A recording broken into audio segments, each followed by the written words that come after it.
We've all heard horror stories about children who refuse to eat or who have become such picky eaters they only have 2 or 3 foods over and over and over again.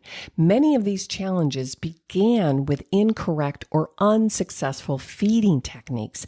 Yes, there is a huge increase in the number of children with health and developmental concerns, and many are directly related to problems with feeding and early mouth experiences.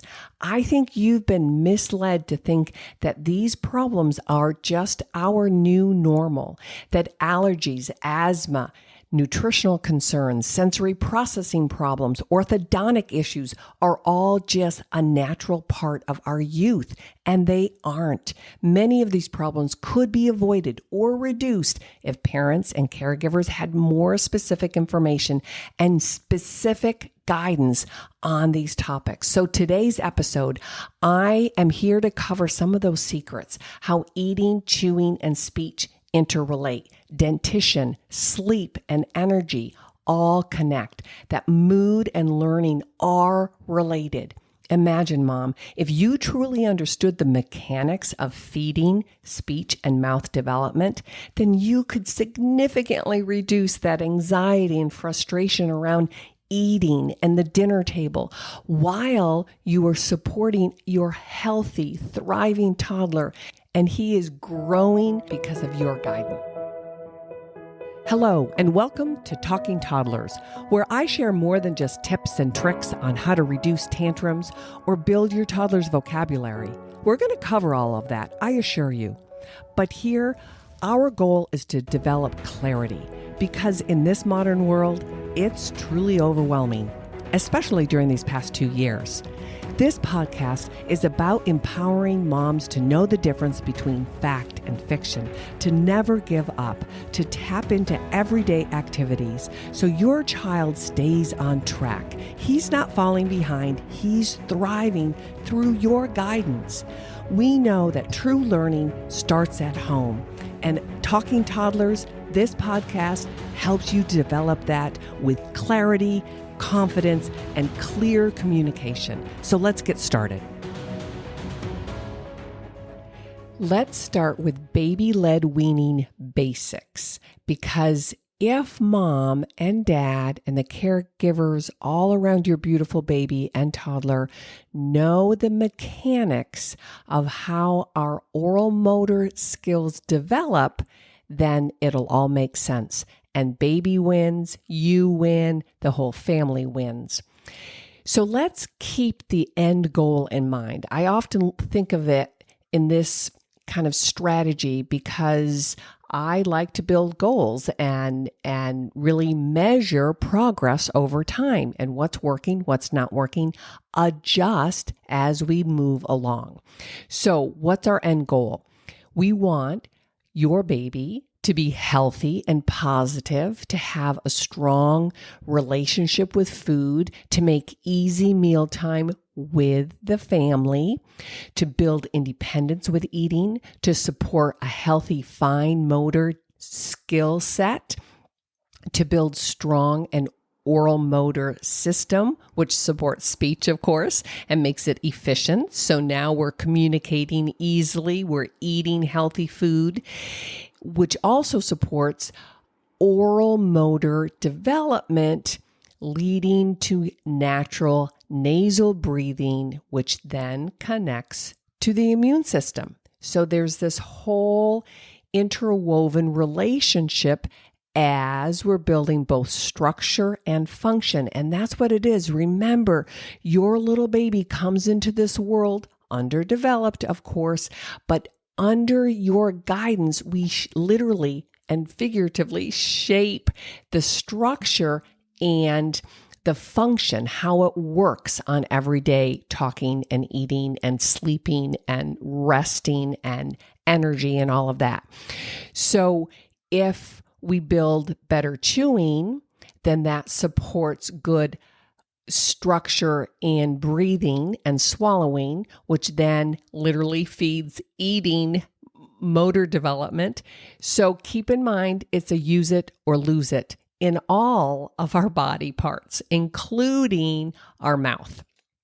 So I want to cover some 5 basic areas, and I'll give you some secrets kind of woven under these 5 basic ideas. So the first one is that your baby needs to be interested in eating adult food, right? Or solids. That somewhere around that 5th or 6th month that your baby is demonstrating interest. That's rule or basic rule number 1. Basic rule number 2, that there's enough gross and fine motor development or prerequisites that will allow him or her to successfully be introduced. And that's what happens around that 5 or 6 months, usually around 6 months, but that you're beginning to introduce these solid foods. So the gross motor prerequisites would be that they can sit up independently in the high chair. Yes, they might be able, or they might need some, supports within that high chair, but they can sit up with good stability in the torso. And I talk about this often in all of my episodes, especially last week. But then they can reach for objects and bring those objects to their mouth. So for the last couple of months, they've been mouthing a lot of their toys as well as their own body parts and some body parts on you. But it's really that connection where they have that stability in their torso. They can reach with their arm and purposefully bring it to their mouth for interest, right? At first, they don't really know it's food, right? Because they put toys in their mouth too, right? They put your fingers in your mouth and your hair in your mouth and all kinds of things. But they're investigating with their hands and their mouth. That's a huge connection. And in a future episode, I actually talk a lot about how the brain pathways are built with that hand-mouth connection. So the fine motor development requires that your little one has enough lip closure at rest. So when you're sitting or when you're watching him just sit there, can those lips at rest come together in a very comfortable posture that permits him or her for having healthy nasal breathing? And that is critical for speech, energy, of course, because you need a lot of energy to speak, but it also is very, very important for eating. I'm sure you've had a cold in the past where your nose is really stuffy.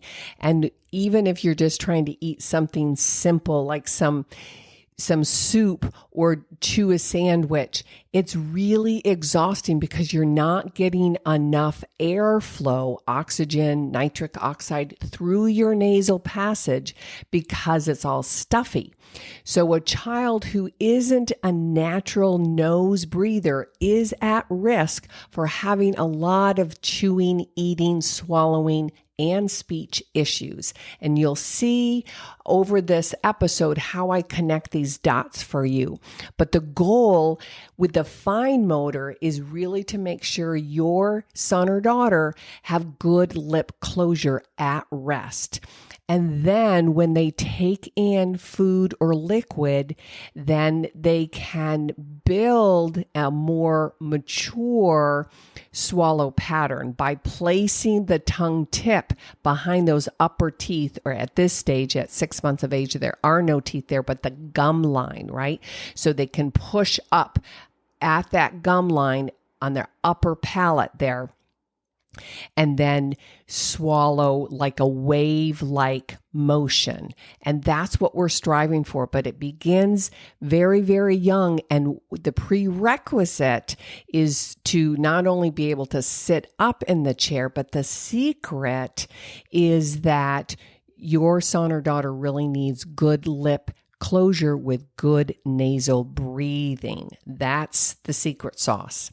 So basic rule number 3 are what this baby-led weaning event or chapter in your life brings about socially for you and your baby. And so I really, really, really encourage each and every one of you, as well as all of the hundreds of families that I've ever worked with, to eat with your baby and help them through modeling and sharing and building that healthy food social connection. So when you eat with them, you're showing them what you do with all this stuff. And you look at this green broccoli and you say, wow, this is so beautiful. Let's take a bite. Crunch, crunch, crunch. Or you help him even squeeze and feel what that sweet potato not only smells like or tastes like, but they get so much data, so much sensory input by feeling it in their precious little hands. And so then you can also build in this socialization of taking turns, like you take a bite, I take a bite, we share, or I give you, one piece of meat and I get one piece of meat. You can build so much rich language, social connection with during this early introduction to semi-solids foods, right? Yes, there is a safety feature, but it's all about posture. Like I said, with basic rule number 2, that your child needs to sit unsupported in that high chair and that they can independently reach. But also, if you're sitting with them and it's eye to eye, your baby isn't doing any kind of what we call bird feeding. Like if you're standing above them with a spoon and they tilt their head back and open it, then that's cutting off the whole swallow mechanism. So think about perhaps that doll that we use during CPR. What do we do to open the airway for breath, right? We tilt the head back and then you give CPR over the lips. We don't want that kind of posture with your baby in the high chair. Think of those 90 degrees. And I know in a previous episode or 2, I've talked about your baby sitting in the high chair with 90 degrees at his hips, 90 degrees at his knees, 90 degrees at his footrest. So he has stability there. They're not just swinging and dangling. And then 90 degrees on his shoulders, neck, and jaw line. So that's when he's looking at you directly, just like you're sitting across from someone at a table and you can see them eye to eye. You don't have to tip your head back or down to swallow or take in a bite. And so there's a big safety feature when you build social communication and social sharing around this beautiful step of baby-led weaning and an introduction to solid foods. The other big piece, we can go back to nasal breathing, allows the baby then, your baby, to safely close their lips and chew with ease so they can breathe and chew at the same time. And again, that reduces any kind of choking or gagging.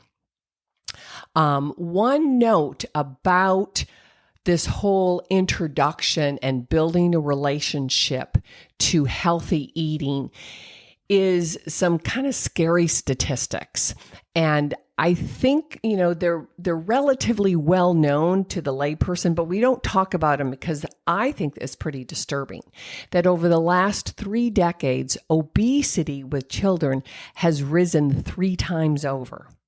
And that 1 out of 5 children are actually diagnosed obese. And that 1 out of 3 children are actually diagnosed as severely overweight or obese. So when you have a child who doesn't have a healthy relationship with food and eats a lot of what we call soft or mechanically soft foods that doesn't require a lot of chewing or a lot of good oral motor musculature, perhaps they have a lot of, nasal breathing issues, right? They're stuffy or they're congested or they have recurrent ear infections or sinus infections.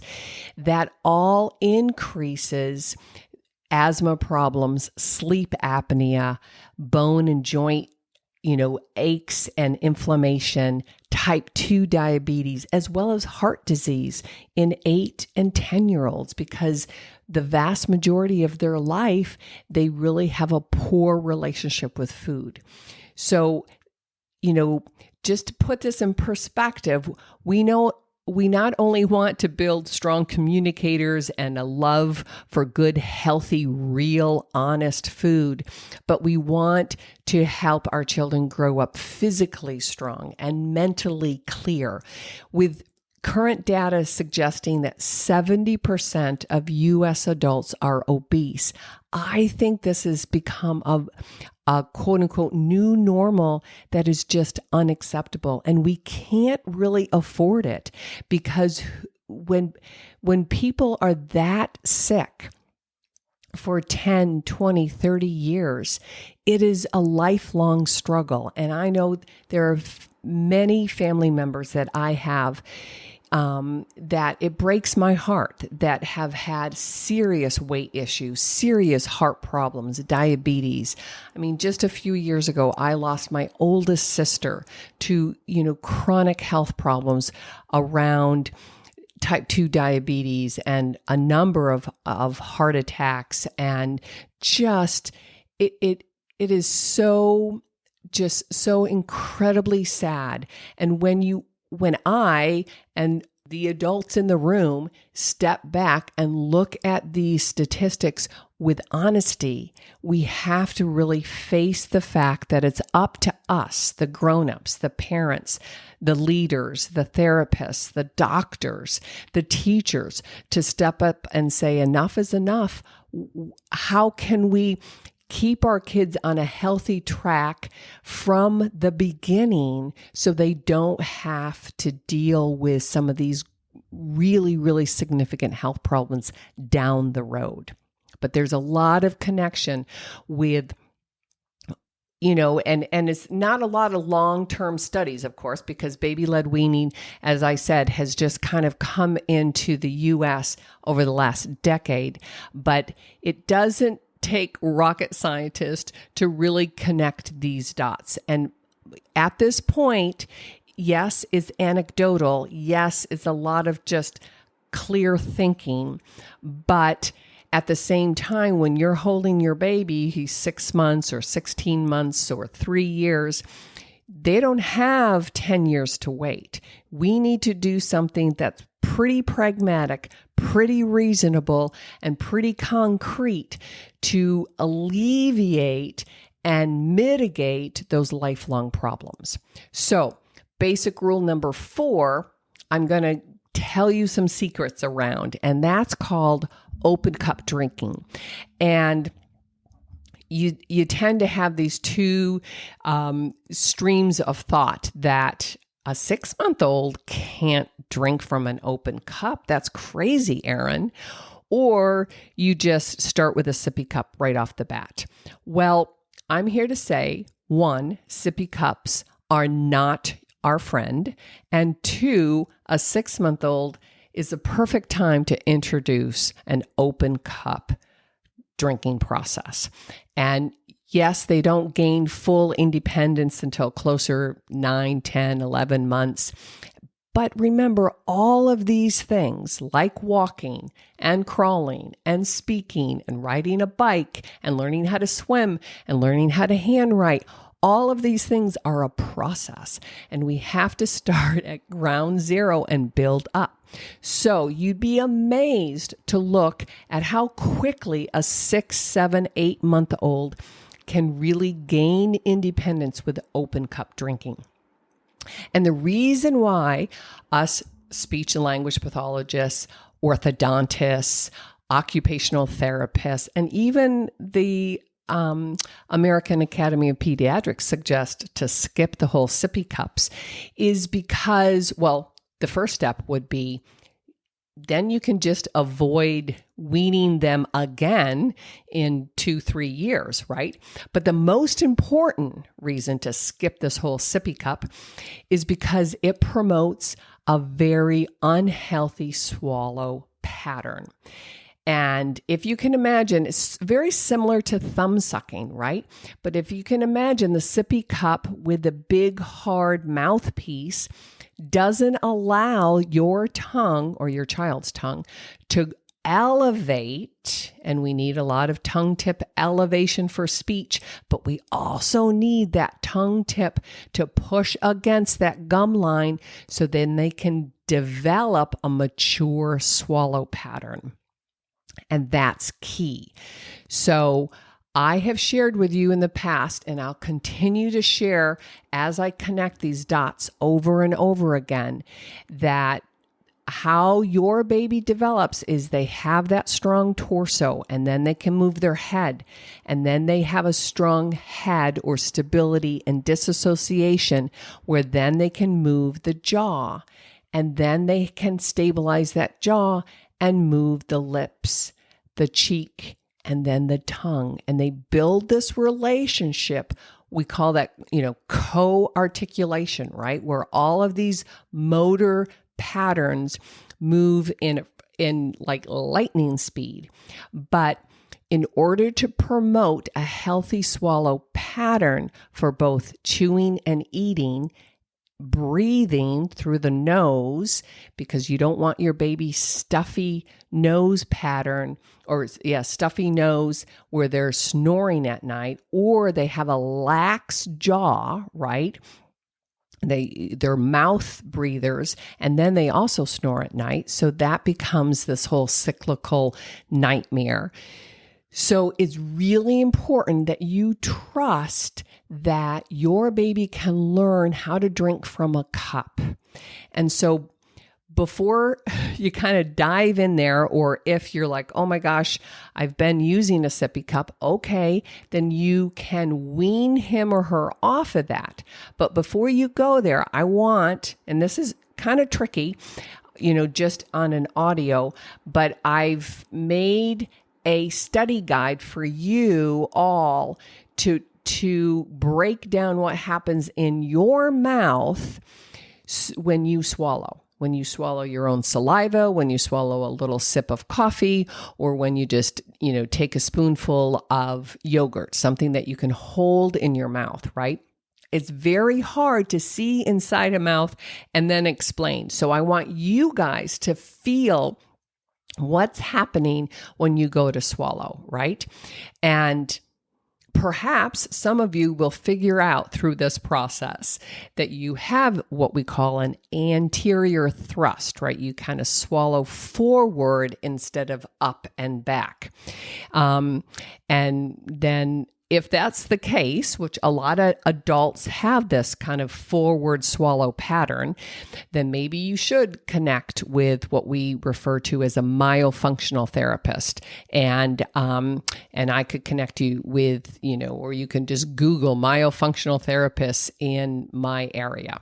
But let me ask you a series of questions that I will also have as an attachment to this episode, so then you can just walk through it later on. But how do you drink from a cup? How do we take a sip from an open mouth cup? Is the cup placed just on the lower lip, or is it jammed in the corners of the mouth? What happens if we press the cup rim into the corners of the mouth? Like, think of sometimes when we're trying to help a baby first learn how to drink, right? We kind of, have the baby's head in one hand and the cup in the other. Can you really drink if, the whole rim of the cup is so big that it just, jams up in the corners of your mouth? Here's the third question. Are your lips helping you to keep from spilling the liquid when you drink? Like when you go to take a sip, a natural sip, not like a big gulp, on a water bottle or something, but an open rim cup. How important are your lips in helping from the liquid spilling out? Question number 4, is your tongue under the cup, or do we pull it back a little bit in the mouth so that the liquid can enter, and then you cup your tongue and hold the liquid for a millisecond as you produce your swallow. Question number 5, what's the difference between taking one sip, right, or drinking the liquid swallow after swallow after swallow, right? That first thing in the morning when you go to take some fresh water and you gulp it down. What's happening there with your jaw, your lips, and your tongue? I want you to take these questions. I want you to play around with it as you drink from an open cup. Does your tip of the tongue touch the bump behind your top teeth, those little ridges? We call them alveolar ridge, right? But you can feel those bumps. And is that where you're placing the tip of your tongue, or just below the tip, right? There's some gentle pushing there. And then does the rest of your tongue hold the liquid, right, for a millisecond, and then it squeezes the liquid back for the swallow, right? So your tongue tip comes up, and the sides of your tongue, remember a long time ago, or I've shared in the past, that we have 4 pairs of different muscles that actually make up the tongue. And so you have the tongue tip elevation that's going up, right? And it's like a bowl, but the sides of your tongue are also coming up on the lateral margins, right? Where the gum line with your your baby's molars will be, right? And then there's a wave like gulp, right? And it's very fast. You don't think about it. But I remember in graduate school when I studied in minutia detail of how the brain triggers the swallow reflex and all the musculature, and what happens if, for example, a person has a stroke and they have a swallowing disorder, which is what we call dysphagia, right? And so many, many, many, many of our children have really, really weak swallows because the tongue is weak and the jaw is laxed, right? And so at rest, when your baby is sleeping, or when your baby's just sitting in his high chair, or when you are at the computer and your lips are slightly closed and your teeth are just barely touching your sides, your molars, just enough that you could kind of slide a piece of paper between them so you don't have clenched jaw, but your tongue is at rest on the roof of your mouth. And that's where it needs to be for each and every swallow. And I've said and shared with, hundreds of families over my career, we swallow close to 2,000 times a day. And that's almost every 30 seconds. And there's 5 pounds of pressure on the average swallow, 5 pounds of pressure against your hard palate, those bumps or ridges behind your upper teeth. And it's critical that we help your baby build this oral musculature so that they have great chewing, eating, and swallowing habits, that the function and the structure fit together literally and figuratively, and then he or she is set up for excellent speech. I'm going to have those questions, but perhaps you can think about it as you're listening to this and just trying to swallow your own saliva, or more importantly would be for you to practice figuring out what it feels like to just take small sips from an open cup. So, in a mature, sophisticated swallowing pattern, which somewhere around that 24-month, that's where most healthy, typical, average kids should be. That's our goal, right? That the tip of the tongue rises to that bump behind the top teeth, as I said. The sides of the tongue rise up, and the rest of the tongue squeezes down in a wave-like fashion and very controlled, right? There's no tongue thrusting between and, food falling out of your mouth or making, messes. Yes, they're going to do that at 6 months and 7 months, but the whole goal is that they're pretty darn controlled, biting, eating, chewing, swallowing by 9, 10, 11, 12 months of age. So an immature or unsophisticated swallowing pattern can learn to be significantly better through orthodontics. But if we don't improve, and that's where myofunctional therapists have risen over the last 20 years, but because if we don't improve that swallow pattern, I've known dozens and dozens of kids who have had orthodontia on 2 or 3 times because you can straighten out the bite, right? How the upper and lower jaw fits together. But if you're pushing forward with your tongue 2,000 times a day, they're going to go back into their natural posture. And there's a lot more that we have discovered over the last 20 years about the whole uptick or mammoth numbers of orthodontic problems with children and adults and older people. But these kinds of poor jaw, lip, and tongue skill really affect speech problems like, a lateral lisp. That's where that comes from, or those funny R's, right? They kind of sound like they're from New York, or a very distorted L sound. It's all because they don't have good tongue mobility and coordination. So drinking from a cup is one of the easiest methods to use when feeding your baby. Believe me. I know it's kind of counterintuitive and you're like, but they don't know what to do. But you'd be so surprised at the smooth, like within a couple of weeks, you'll see them gaining more and more control. And we speech pathologists, feeding experts, myofunctional therapists have helped thousands upon thousands of premature babies or severe developmental issues such as Downs and all of that.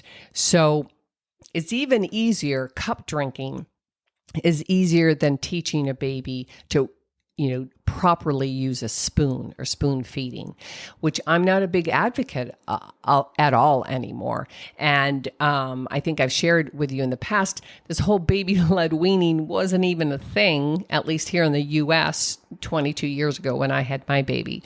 But she, really picked up on the whole kind of finger food and I was motivated for her to be independent and for her to eat what we ate so I wouldn't have to cook 2 meals, right? And so that was part of it. But I will also have a link below where you can get some of these wide mouth open cups, these beginner cups or trainer cups. There's one company called Easy Peasy, teeny cup or something, Talk Tools. The woman who started Talk Tools, Sarah Johnson Rosenfeld, is a dear friend and colleague of mine. And again, back in the 80s and 1990s, even my organization, America's Speech and Hearing Association, wasn't really into this whole kind of motor theory behind speech and articulation and feeding. And there was a lot of pushback, but Sarah held her own, and over these last 35 years has really done a lot of great research and created this company called Talk Tools. And then there's a company called TheraPro or ARC, A-R-K, Therapeutic Services. You can just Google them, and many of these cups are just sold through Amazon for these companies, or you can go directly to their websites. Or you can just start with one of those plastic cocktail cups. Now, many parents will start like with a little glass shot glass, and because they can see it and it's small, and that's the size you want, right? But the glass is hard against their gums if they accidentally hit it. It's also hard for them because it's kind of heavy. But you want something that's clear that you can see through. And I've seen a number of great moms who are on YouTube and whatnot and doing vlogs and really sharing their journey on baby led weaning and just, that first year, the first 3 years. And I think it's remarkable, and kudos to these beautiful, beautiful moms.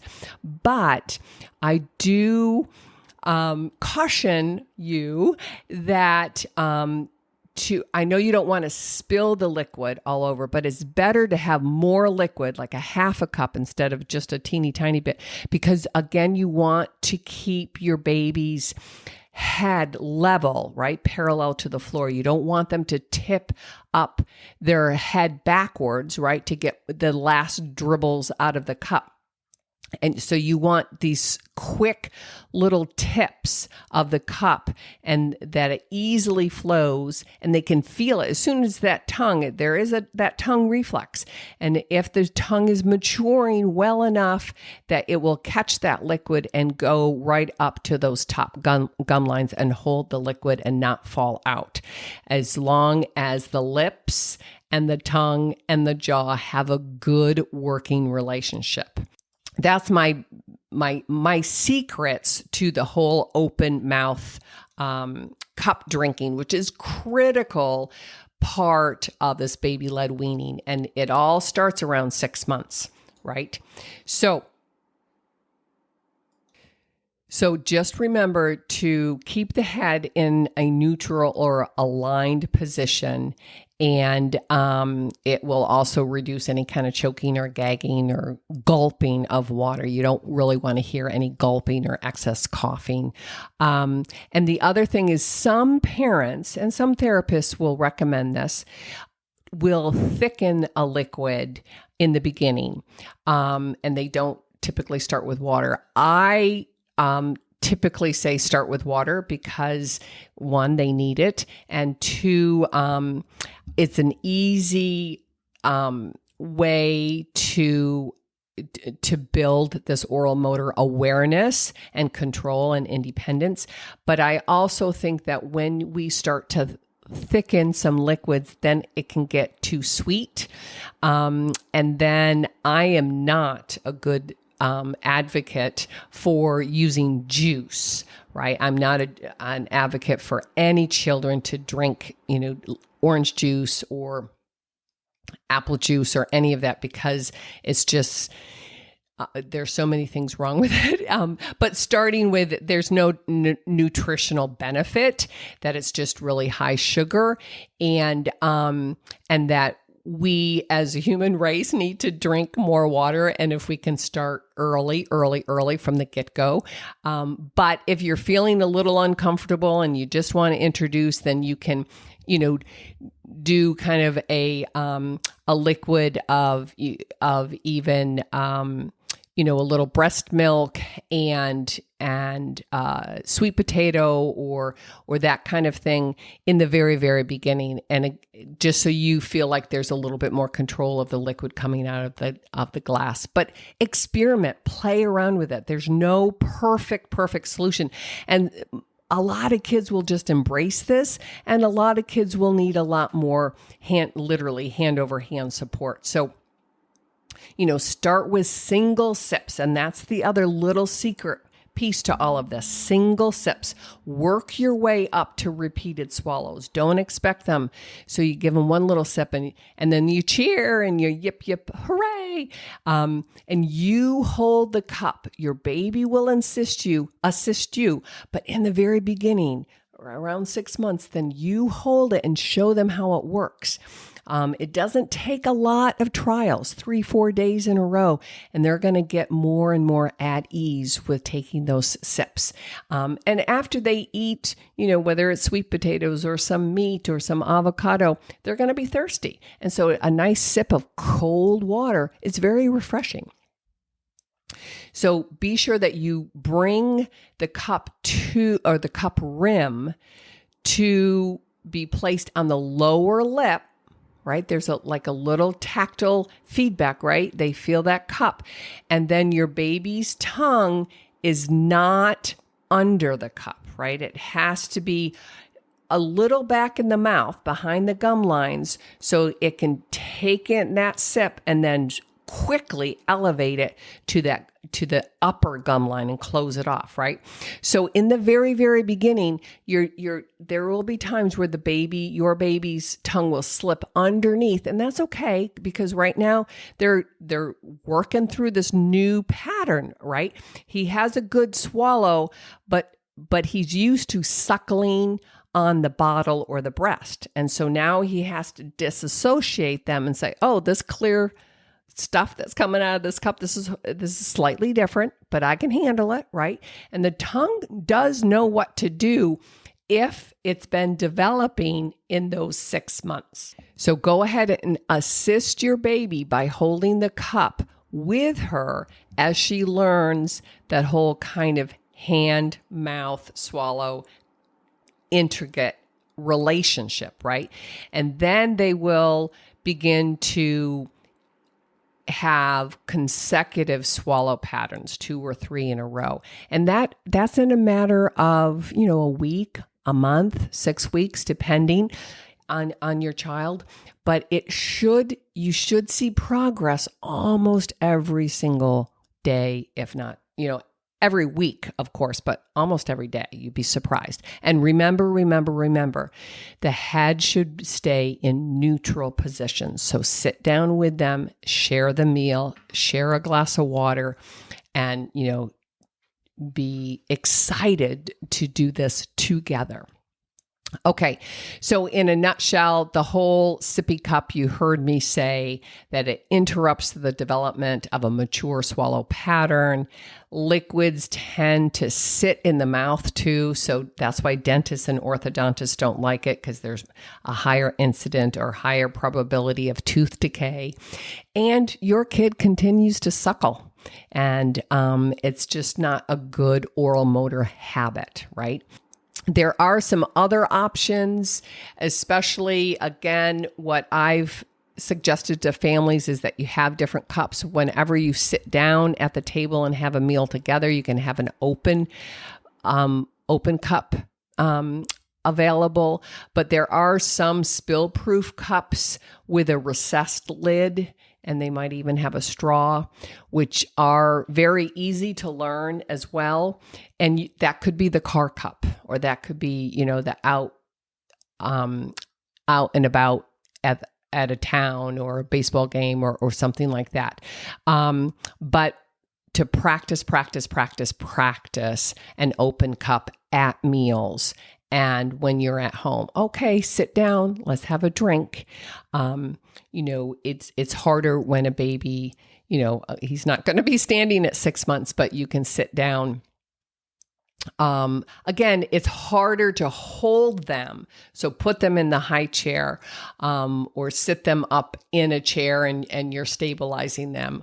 But the sippy cup is not worth, going there and creating these bad oral motor habits. And then you're just going to have to, transition them, whether they're 3 or 4 or 5. And we've just kind of seen the strong correlation between all of that. So basic rule number 5 for baby-led weaning is for you, mom and dad and grandparents, because grandparents aren't used to all of this stuff either, but to relax and have fun. There seem to be 2 main complaints about skipping the pureed foods and going directly to soft, chewable, baby-led weaning, right? That one, there's panic around choking and gagging, and that's legitimate. But I'm here to say that with normal, typical, healthy, full term babies, that the gagging is a natural reflex. God gave us a gag reflex, literally, to help protect ourselves. And that choking is very different. Yes, you're going to have a child who's going to choke once in a blue moon, right? I still, at my age, choke once in a blue moon if I'm eating and talking and laughing or doing too many things at once, right? There's a cyclical process that we need to be mindful of. But that is only problematic if you're not in it with them, right? If you're taking the steps to introducing very, very specific foods, you're cutting them up so they can manage it. If they start to be a big mouth stuffer, then that's a whole different conversation, right? But you experiment. Give them 2 or 3 pieces at a time, 2 or 3 pieces of, long meat. And what the rule is that whatever you give them, cut them up in strips about the same width and length of an adult pinky. Right? So think of julienne strips, but they're all steamed or roasted or cooked meat and vegetables, and even poached fruit at this stage, right? But experiment with the timing and different foods, and like I said, that down below in the description here, you can sign up for getting my email, and there will be a link to the guide that I entitled Instantly Make First Solids a Success for You and Your Baby. And in there, I outline a food list, the 10 top best choices for that first month or 6 weeks. Some of the links to the first sippy cup that I'm sorry, I misspoke. The open rim cup drinking, and kind of a timeline, right? The second complaint that you can just overlook, Mom, is that it's messy. So those are 2 major complaints that, the baby might choke or gag, and that makes me nervous. Or it's just so messy. Yep. Raising kids, having babies, toddlers, teenagers, the whole kit and caboodle is messy. Use a floor mat, use a washable rug, use bibs, let him do it shirtless. Just embrace the fact that if you can let go of, the mess, and it doesn't have to be messy completely, right? Just put a floor mat down there. He's going to, drop it. But if your food is tasty and you're engaging with them, then it's a shared experience, and he's not going to be throwing it. If he's throwing it, then guess what? He's not interested right then and there. So say, okay, let's try again later, next, at lunchtime or whatever. But they will play with it, and they should. It's a sensory experience. And that's what babies are doing that first year, that first 3 years, right? Visual, auditory, tactile. Got to touch it, squeeze it, smell it, taste it. And they put their hands and their fingers with their mouth. That's their human connection. That's how they're really building data, right? They're building these primary channels with, I see something, it looks exciting, it kind of smells pretty good, I see mama eating it, I'm going to put it in my mouth and see what kind of information I can gather. Oh, wow, this tastes good. My taste buds are reacting. Yum, yum, yum. Close my lips. Let's smush it in my mouth and swallow maturely, right? And that ultimately utensils are a part of this learning stage, right? But again, I have seen parents on YouTubes that are vloggers or, just great mom sharers. And there's some spectacular ones out there that they forget that the whole spoon feeding also has to be baby led. So remember that you can get the spoon and load it up for them and then hand it to them or put it in their hand. And they need to coordinate that fine motor dance as well.